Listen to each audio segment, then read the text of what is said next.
एक एमएलए बराबर राज्य की संख्या बेटा कुल एमएलए राज्य की जनसंख्या।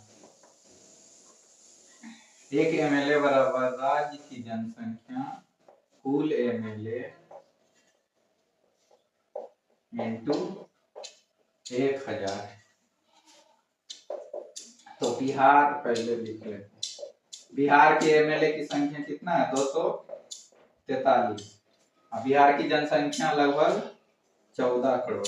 14 करोड़ है ना? 14 सीआर लिख लेते हैं। तो लिखो 14, 1 2 3 4 5 6 7 0 243 एमएलए की संख्या लिखेंगे इंटू 1000। 1 2 3 1 2 3 से 3 जीरो कट गया। काट के कितना आया था? 1,39,000 576 आया था। 576 यहाँ लिखते हैं। एक एमएलए बराबर 576। समझना देखो इसमें यही था कि एक एमएलए वोट दे रहा है तो कितना संख्या आ रहा है? 576 के बराबर आ रहा है। लेकिन यही यूपी का देखेंगे तो यूपी में कितना था? 595। अब इधर लिख देते हैं यूपी के एक एमएलए बराबर राज्य की जनसंख्या उसका था लगभग 24 करोड़ के आसपास। 3 4 5 6 7 और सीट कितना था? 403 होता है यूपी में। विधानसभा सीट 403 है। तो इंटू 1000। 1 2 3 1 2 3 3 से 3 जीरो कट गया। ये काट के कितना आया था? बोलो। कट गए थे 595। 595।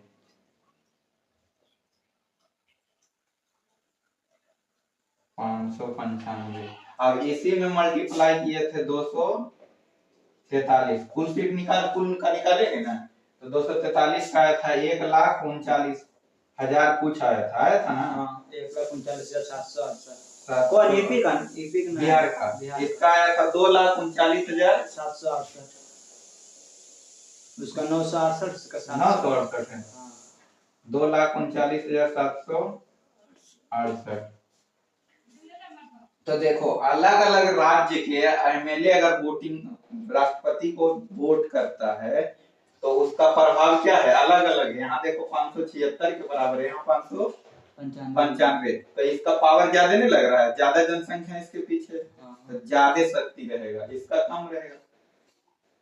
तो इस प्रकार इसी प्रकार तुम दक्षिण भारत की तरफ जाओगे तो वहां की जनसंख्या और कम है ना? दक्षिण बिहार और यूपी की जनसंख्या सबसे ज्यादा है, लगभग ज्यादा। बिहार 3rd नंबर पर आता है ना? तो जनसंख्या राज्य छोटा है क्षेत्रफल में बिहार आ रहा है 12वें स्थान पे और जनसंख्या में आ रहा है 3रा स्थान पे। जब जनसंख्या ज्यादा हो रहा है तो इसकी शक्ति क्या हो रही है? अधिक हो जा रही है। तो ऐसे राज्य इसका क्या करेंगे? विरोध करेंगे। तो दक्षिण भारत के लोग कहते हैं ज्यादातर कि हम लोगों ने क्या किया, वहां के लोग देखना जब दक्षिण भारत जाओगे तो वहां के लोग ज्यादा पढ़े लिखे हैं तो उन्होंने जनसंख्या को क्या रखा? कंट्रोल, नियंत्रित रखा। और उत्तर भारत के लोग यूपी बिहार के लोग क्या रखे? जनसंख्या नियंत्रित रहा।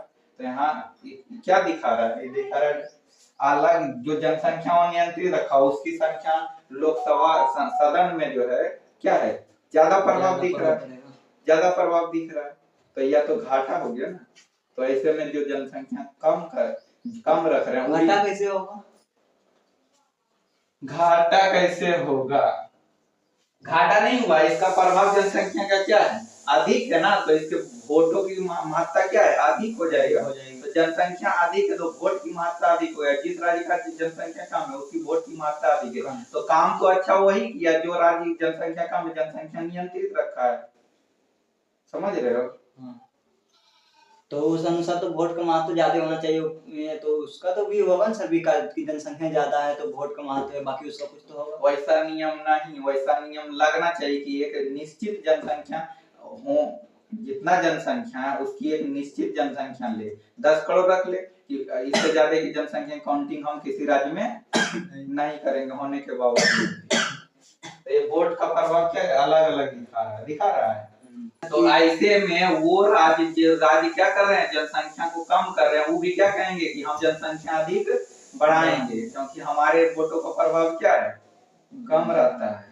उसमें दिखा रहा है कि जो राज्य जनसंख्या कम रहा है वो क्या हो रहा है, इससे उसको नुकसान हो रहा है ना एक तरह से। संसद, अब देखो कोई कानून पास करना होगा संसद में, तो क्या आसानी से जो दो राज्यों पे जिसका कैप्चर रहेगा, बिहार और यूपी पे, उसका सीटों की संख्या अधिक रहेगा। एगो का कितना है 403, एगो का कितना है 243, यही ना है। तो यहाँ से जो फिर जाएंगे संसद में चुन के, यहाँ से जाएंगे ना राज्यसभा में जाएंगे चुन के यहाँ से, हाँ चाहे राष्ट्रपति के चुनाव में ही देखो तो ये इतना लोग ज्यादा वोट दे रहे हैं, और इसका प्रभाव जनसंख्या के कारण क्या हो रहा है, वोटों का प्रभाव अलग अलग। इसीलिए जनसंख्या का फॉर्मूला लिया गया कि वहां वोटों की जब गिनती होती है ना तो जनसंख्या के आधार पे की जाती है, समझा। जैसे इसके वोट, इसका कितना आया था 576 आया था ना, और इसका 595, तो इसके वोटों को राष्ट्रपति के चुनाव में अधिक महत्व दिया जाएगा काउंटिंग में। उसका 576 595 ठीक है ना। तो इसके वोटों को उल्टा अधिक रखा लिए बस, उल्टा है 595 इसका होगा 576 उसका होगा। अरे नहीं, बिहार का नीचे लिखे हैं। हाँ 243 का है 555, 243 का है 576, हाँ 243 का 576, 403 का 595, उल्टा हम ही लिखे हैं अभी, ऊपर नीचे। ये यूपी का लिख दिए हैं। हाँ यूपी का है, ये बिहार का है। तो जब वहां राष्ट्रपति के चुनाव में वोटिंग होता है तो क्या हो रहा है, यूपी के गणना में क्या होगा, अधिक गिना जाएगा, अधिक महत्व दिया जाएगा इसके वोटों को, और बिहार के कम। तो इसी प्रकार जिसका और जनसंख्या कम रहेगा उसका और कम दिया जाएगा, संख्या बढ़ाने पे घटा नहीं होगा सर।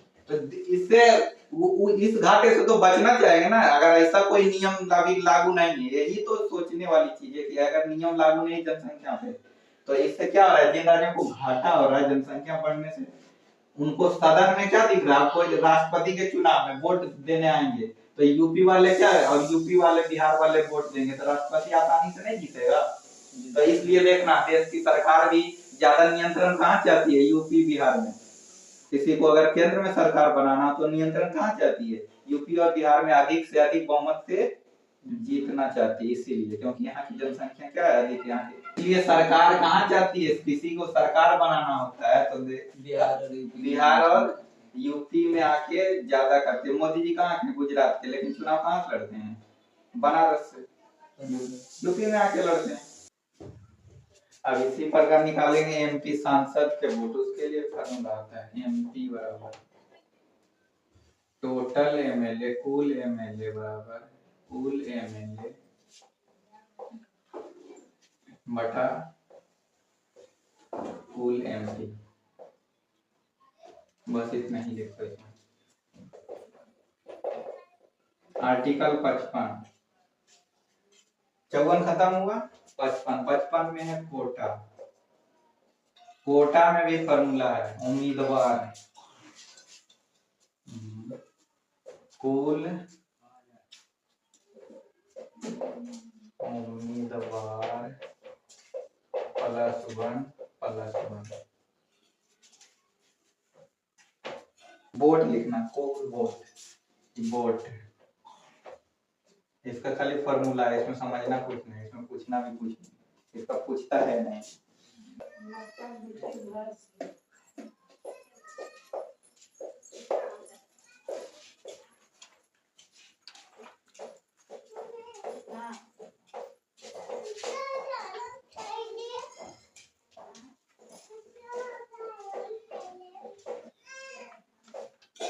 देखो पहला क्या लिखे थे, पद, दूसरा कार्यपालिका, तीसरा निर्वाचन, चौथा कोटा, और पांचवा अभिनय कार्यकाल। यहाँ से लिखो आर्टिकल 56 कहता है कार्यकाल, तो राष्ट्रपति के कार्यकाल का समय जो दिया रहेगा 5 साल का। इसमें लिखा गया है कि 5 वर्ष राष्ट्रपति का कार्यकाल कितने टाइम का रहता है? 5 साल। कोई भी राष्ट्रपति जीत कर जाएंगे तो वह 5 साल तक रहेंगे, उससे ज्यादा टाइम तक नहीं रहेंगे। कौन सा आर्टिकल का है? आर्टिकल 56।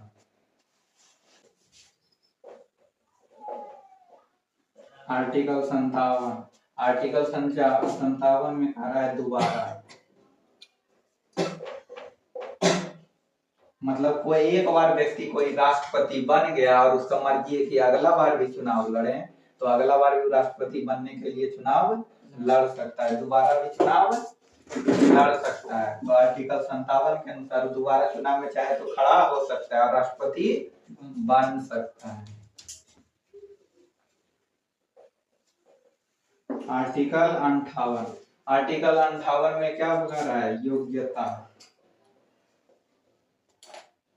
योग्यता की बात कर रहा है। तो इसमें राष्ट्रपति बनने के लिए क्या क्या होना चाहिए उसकी चर्चा किसमें की गई? आर्टिकल 58 में। वह व्यक्ति में क्या क्या होना चाहिए, उसकी योग्यता क्या होनी चाहिए राष्ट्रपति बनने के लिए, इसकी चर्चा आर्टिकल 58 में।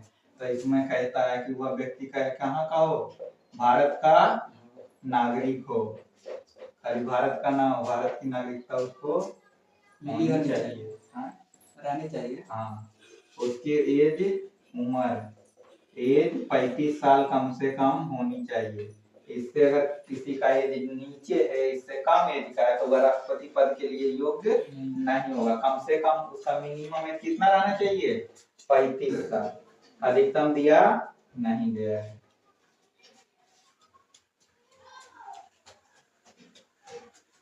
और क्या होगा? शिक्षित नहीं, शिक्षा इसमें नहीं दिया गया है। 35 साल एज होना चाहिए। देखो, राष्ट्रपति पद के लिए चुनाव अगर कोई लड़ेगा तो उसको कम से कम 50 प्रस्तावक व्यक्ति होने चाहिए और 50 अनुमोदक।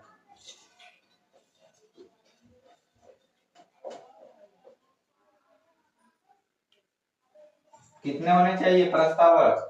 50 और 50 अनुमोदक होने चाहिए। मतलब उसके लिए 50 ऐसे एमपी या एमएलए होने चाहिए जो क्या कहें कि इस व्यक्ति को राष्ट्रपति चुनाव लड़ना है, प्रस्ताव लेके जाएं। कहाँ जाएंगे? संसद, वहां लेके जाएं और वहां पे देंगे कि यह व्यक्ति राष्ट्रपति साइन करके अपना देंगे 50 व्यक्ति कि ये राष्ट्रपति चुनाव लड़ना चाहते हैं, हम इनके साथ हैं। उसी प्रकार जब पहुंच जाएंगे वहां संसद में लेके, तो उसी प्रकार 50 अनुमोदक व्यक्ति होने चाहिए। मतलब वहां पहुंचने के बाद 50 और ऐसे व्यक्ति होने चाहिए जो राष्ट्रपति के समर्थन में, जो चुनाव लड़ना चाहते हैं उनके समर्थन में 50 व्यक्ति होने चाहिए। ऐसा प्रावधान इसलिए किया गया है कि अगर ऐसा प्रावधान नहीं रहेगा तो देश के कितने सारे लोग पहुंच जाएंगे राष्ट्रपति के चुनाव लड़ने। राष्ट्रपति एक ऊंचा पद है ना, तो कोई भी पहुंच जाएगा कि मुझे भी क्या करना है, राष्ट्रपति बनना है। क्योंकि 35 साल तो कोई पूरा लेगा, जो पूरी जाएगा एज का भारत का नागरिक हो जाएगा। लेकिन देखो 50 एमपी एमएलए जुटाना उसके लिए क्या है? मुश्किल काम है ना। तो बनने से पहले कैसे जुटा पाएगा? जुटा लेता है, पहचान रहती है। जैसे तुम्हारा कोई नेटवर्क होगा ना, तो तुम अपना दोस्त के फोन करेगा तो आएगा कि नहीं। तो इसी प्रकार जैसे राष्ट्रपति का चुनाव जिस पार्टी को लड़ना, ऐसे तो जीत जाएगा सर, उसको जब 50 खोजिए लगा। जीतने के लिए और बहुमत की जरूरत पड़ती है। हाँ, वो तो ये इतना से काम नहीं होगा। तो 50 प्रस्तावक कम से कम, जो व्यक्ति राष्ट्रपति का चुनाव लड़ना चाहेगा उसके लिए कितने व्यक्ति प्रस्तावक?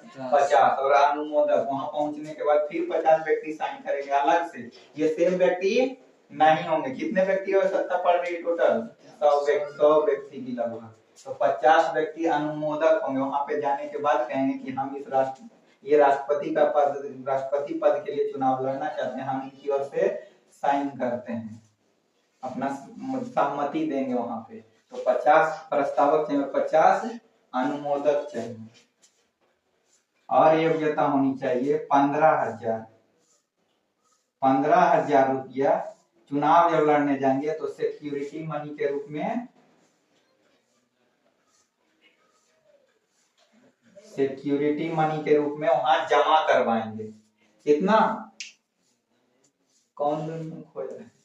15,000। 15,000 रुपया। तो देखो सारा क्राइटेरिया तो लगभग आसानी से पूरा कर सकते हैं। 15,000 रुपये कोई भी दे सकता है, लेकिन ये दोनों क्राइटेरिया पूरा करना सबके बस की नहीं हो। बहुत बड़ा कोई नेता होगा, उसी का पहचान होगा, तो इसलिए ये दिया गया।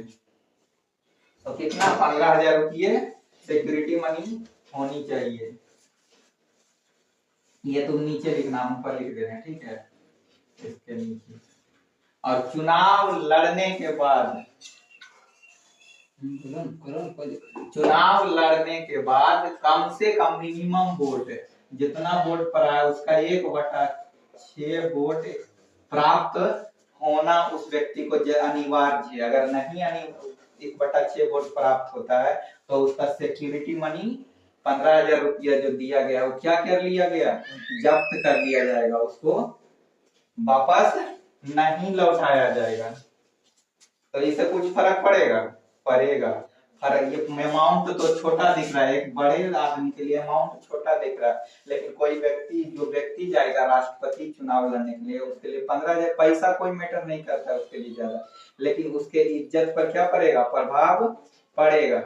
1/6 वोट भी अगर वो नहीं प्राप्त कर पा रहा है तो उसके सिक्योरिटी जब्त हो रहा है, तो इसका इज्जत जा रहा है ना। तो इसलिए ये मनी रखा गया और उसको क्राइटेरिया रखा गया कि कम से कम उसको उतना वोट मिलना चाहिए। अब तुम कहीं खड़ा हो गया और तुमको 0 वोट मिले तो तुम्हारी बेइज्जती है ना। तो कम से कम कितना वोट मिलना चाहिए? प्रशांत किशोर का क्या है, 0 वोट हुआ कि नहीं? हाँ, तो थू हुआ कि नहीं? अपना तो बेचारा कुछ करेगा, हुआ है कि नहीं? प्रशांत किशोर अभी हार गया, बोल रहा था कि कितना हम बहुमत ला भी लेंगे तो मेरी बेइज्जती होगी, हमको कम से कम पूर्ण बहुमत से ज्यादा की चाहती है। 0 वोट पे आउट हो गए, चैलेंज कर दिया था पूरा एकदम 0 पे आउट हो गए, एक भी विधायक नहीं जीता। तो ये क्या हुआ? बेइज्जती। पैसा तो उसके पास ऑलरेडी व्यक्ति है, तो ये पैसा मैटर नहीं करता है, मैटर क्या कर रहा है कि उसका इज्जत जाएगा। इसलिए 1/6 वोट लाना क्या है? अनिवार्य। सिक्योरिटी मनी अगर जब्त नहीं करवाना हो तो आर्टिकल 52 में पद, आर्टिकल 53 में कार्यपालिका, 54 में निर्वाचन, 55 में कोटा, आर्टिकल 56 में कार्यकाल दिया गया है 5 साल, आर्टिकल 57 में दोबारा चुनाव लड़ सकते हैं, आर्टिकल 58 में योग्यता दिया गया है जिसमें कहा गया है भारत के नागरिक हो, एज कम से कम 35 साल होना चाहिए, 50 प्रस्तावक उनके लिए और 50 अनुमोदक। तो सिक्योरिटी मनी 15,000 रुपये रखेंगे और सिक्योरिटी मनी जमानत राशि वापस पाने के लिए कम से कम 1/6 वोट प्राप्त होना चाहिए। 59 योग्यता, यहाँ योग्यता लिखनी है, इसको लिखो दशा या शर्त।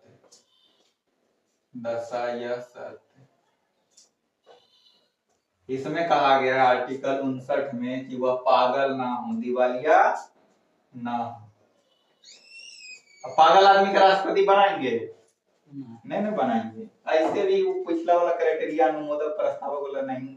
अगर किसी बाई चांस कोई बनाना भी चाहे तो इसमें साफ साफ लिखा गया है कि वह व्यक्ति पागल ना हो और दिवालिया ना हो। पागल दिवालिया अलग है ना? हाँ, दिवालिया कहते हैं कोई बैंकक्रप्ट हो गया। आर्टिकल 60 होगा। हाँ, आर्टिकल 60 में शपथ है। फिर से शपथ और कहाँ शपथ आया था? अच्छा, अनुसूची में आया था शपथ, अनुसूची 3 में है, वहाँ अलग शपथ था, यहाँ अलग है। तो आर्टिकल 60 में शपथ है, कहता है राष्ट्रपति को शपथ CJI दिलाएंगे। राष्ट्रपति को शपथ कौन दिलाते हैं? CJI, chief justice of India, Bharat के मुख्य न्यायाधीश। तो राष्ट्रपति को शपथ भारत के मुख्य न्यायाधीश लिखे सीधे, मुख्य न्यायाधीश कहाँ के? सुप्रीम कोर्ट के मुख्य न्यायाधीश जो होंगे, राष्ट्रपति को शपथ CJI को बताया मुख्य न्यायाधीश। हाँ, अंग्रेजी में उनको चीफ जस्टिस ऑफ इंडिया कहते हैं, शॉर्ट में उसी को क्या लिखें? CJI। तो राष्ट्रपति को शपथ मुख्य न्यायाधीश दिलाएंगे सुप्रीम कोर्ट के, दूसरा कोई और नहीं दिलाएगा। क्योंकि उनके समकक्ष जो योग्यता रखता है राष्ट्रपति अब चुनाव जीत गए तो राष्ट्रपति बन गए, तो उनके समकक्ष कोई अगर जो योग्यता रखता है वो सिर्फ मुख्य न्यायाधीश सुप्रीम कोर्ट का रखता है, और कोई उनके बराबरी का लगभग नहीं होता है। बराबरी राष्ट्रपति को शपथ दिला रहा है ना, तो बराबरी का व्यक्ति दिलाएगा ना, इसलिए शपथ कौन दिलाता है? मुख्य न्यायाधीश। कहाँ का? सुप्रीम कोर्ट का।